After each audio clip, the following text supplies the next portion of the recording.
বন্দরগুলোর tariff বাড়ানোর প্রস্তাবনা থাকলেও উন্নয়ন ও ব্যবসায়ীদের সুবিধার্থে শুল্ক কর বৃদ্ধি থেকে সরে এসেছে মোংলা বন্দর কর্তৃপক্ষ।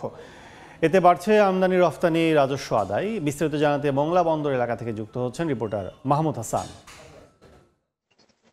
মোংলা বন্দরের উন্নয়ন, সম্প্রসারণ এবং আধুনিকায়নের কারণে কিন্তু এগিয়ে যাচ্ছে মোংলা সমুদ্র বন্দর। শুধুমাত্র মোংলা ব্যবসায়ীরা না, মোংলা বন্দর কর্তৃপক্ষের চেয়ারম্যান সহ অন্যান্য যে কর্মকর্তা আছে তারাও কিন্তু আপ্রাণ চেষ্টা চালিয়ে যাচ্ছে মোংলা বন্দরকে কতটা উন্নয়ন করা যায়, ডেভেলপ করা যায়। তবে দেশের অন্যান্য বন্দরে ট্যারিফ অর্থাৎ শুল্ক কর বৃদ্ধি করার প্রস্তাবনা করলেও কিন্তু মোংলা বন্দর সেই প্রস্তাবনা করেনি। কারণ এখানে যারা ব্যবসায়ী যারা রয়েছে, যারা মোংলা বন্দর ব্যবহার করছে, যে ব্যবসায়ীরা যারা রয়েছে তারা যে মোংলা বন্দর ব্যবহার করার কারণে মোংলা বন্দর কিন্তু অনেকটা উন্নয়নের দিকে ধাবিত হচ্ছে। যা তাদের ব্যবসায়ী চিন্তা ভাবনা করেই কিন্তু মোংলা বন্দরে সেই শুল্ক কর বৃদ্ধি করেনি, যার কারণে কিন্তু মোংলা বন্দরে অন্যান্য বন্দরের তুলনায় মোংলা বন্দরে কিন্তু অন্যান্য ব্যবসায়ীরা দেশের বিভিন্ন অঞ্চল থেকে মোংলা বন্দর ব্যবহার করার জন্য কিন্তু প্রচেষ্টা চালিয়েছে। তারা কিন্তু অগ্রসর হয়েছে মোংলা বন্দর ব্যবহার করার জন্য, যার কারণে মোংলা বন্দরে কিন্তু আগের তুলনায় জাহাজের সংখ্যা বৃদ্ধি পাচ্ছে এবং আমদানি রপ্তানি করা বৃদ্ধি পাচ্ছে।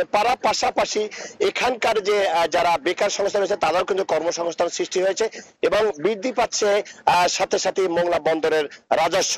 তবে বন্দর কর্তৃপক্ষ আমাদের যেমনটাই জানিয়েছে যে ব্যবসায়ী বান্ধব যে মোংলা বন্দর প্রতিষ্ঠা করার জন্য, বন্দর ব্যবহার করার জন্য যারা ব্যবসায়ীরা এখানে পণ্য আমদানি রপ্তানি করছে তাদের সুবিধার্থে সকল কিছু প্রস্তুত করে রেখেছে মোংলা বন্দর কর্তৃপক্ষ, যার ফলে যে এখানে আগের তুলনায় কিন্তু যে আমদানি রপ্তানি পণ্য বৃদ্ধি পাচ্ছে। কারণ এখান থেকে মোংলা থেকে যে সড়ক পথে পণ্যগুলো দেশের বিভিন্ন অঞ্চলে নেওয়ার জন্য পর্যাপ্ত সুযোগ সুবিধা রয়েছে।